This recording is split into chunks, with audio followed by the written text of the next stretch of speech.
শারীরিক প্রতিবন্ধকতাকে পুঁজি করে অধিকাংশরাই যখন ভিক্ষাবৃত্তিকে অবলম্বন মনে করেন, মানুষ মামুন তখন সবার সামনে পথিকৃত হয়ে হাজির হন। মানে নিজের সাথে যুদ্ধ করে এরকম পর্যন্ত আইসি।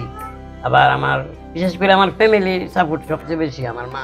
আমি আল্লাহর রহমত মানুষের কাছে হাত পাততাম, চাইছি না আর চাইও না, এভাবেই নিজের সাথে যুদ্ধ করে সংগ্রাম করে চলতেছে। হাত পা কোনো কিছুই স্বাভাবিক নেই মামুনের, একা চলাচলের সামান্য উপায় নেই। স্থানীয় ওয়ার্কশপ থেকে নিজের মতো করে বানিয়ে নিয়েছেন বিশেষ হুইল চেয়ার। গাড়িটা বানাইছি যে পাকুন্দে বাজাতে এক ভাইয়ের কাছ থেকে, মনে হয় 35-36 হাজার টাকা খরচ হয়েছিল। এখন গাড়িটার মোটামুটি বয়স হয়ে গেছে, নষ্ট হয়ে যাচ্ছে। এমন মানে আরেকটা গাড়ি লোয়ারও দরকার। এই গাড়িটাও মানে নষ্ট হয়ে যায়, প্রায় সময় নষ্ট হয়ে যায়। নারান্দি আমলিতলা বাজারে মামুনের ছোট্ট একটি দোকান আছে। মোবাইল বিক্রি, মোবাইল ব্যাংকিং, মোবাইল রিচার্জ সহ ছোটখাটো পার্টস বিক্রি করেন তিনি।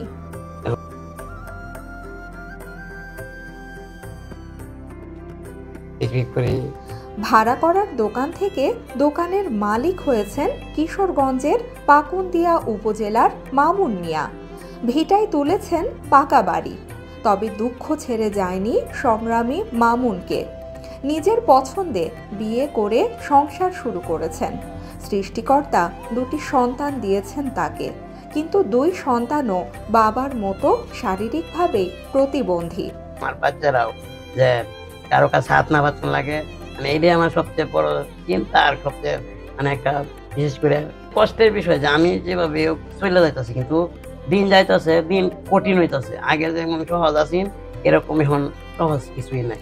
নিজে প্রতিবন্ধী হলেও পিতা হিসেবে সন্তানদের প্রতি ঠিক নজর রাখেন।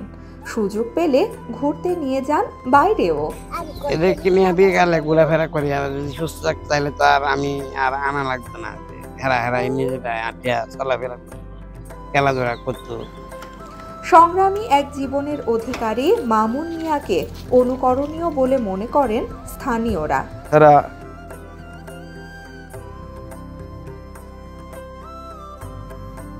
বিকাশও করতেছে, মহিলা ঠিক করে, আর ভ্যাকসিনও করতেছে, সবকিছু করতে পারতেছে। একটা বাড়িতে একটা ঘর করছে, তাও আমার যতটুকু সহযোগিতা করার সবটাই করছে। বর্তমানে হ্যাঁ নিজের বাইরে দাঁড়াইছে, নিজের ইচ্ছে সুযোগভাবে চলতেছে। প্রতিবন্ধী যেহেতু যতটুকু পারি দোকানে একসময় দোকানে বসায় দিচ্ছি, দোকানটা ঝাড়ু দিয়ে দিচ্ছি, এবং হেরাও ব্যবসা করছে। আবার সময় একসাথে আমরা বাজার তো নাড্ডা মেরে একসাথে নিয়ে আসছি।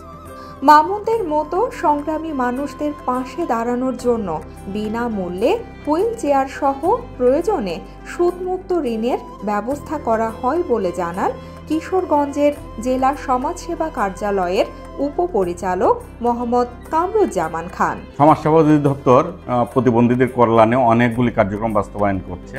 এর মধ্যে প্রতিবন্ধী ভাতা কার্যক্রম, প্রতিবন্ধী শিক্ষা উপবৃত্তি এবং প্রতিবন্ধী ব্যক্তিদের জন্য সুদমুক্ত ক্ষুদ্র ঋণ কার্যক্রম। তাকে আমরা সুদমুক্ত ক্ষুদ্র ঋণের আওতায় আনতে পারি। সে যদি ক্ষুদ্র ঋণটা ব্যবহার করে স্বাবলম্বী হতে পারে, আমাদের ভালো লাগবে। আমরা তাকে সর্বত্রভাবে সহযোগিতা করব। তাকে চলাফেরায় সমস্যা হয়, তার জন্য আমরা বিনামূল্যে যে হুইল চেয়ারের ব্যবস্থা করতে পারবো।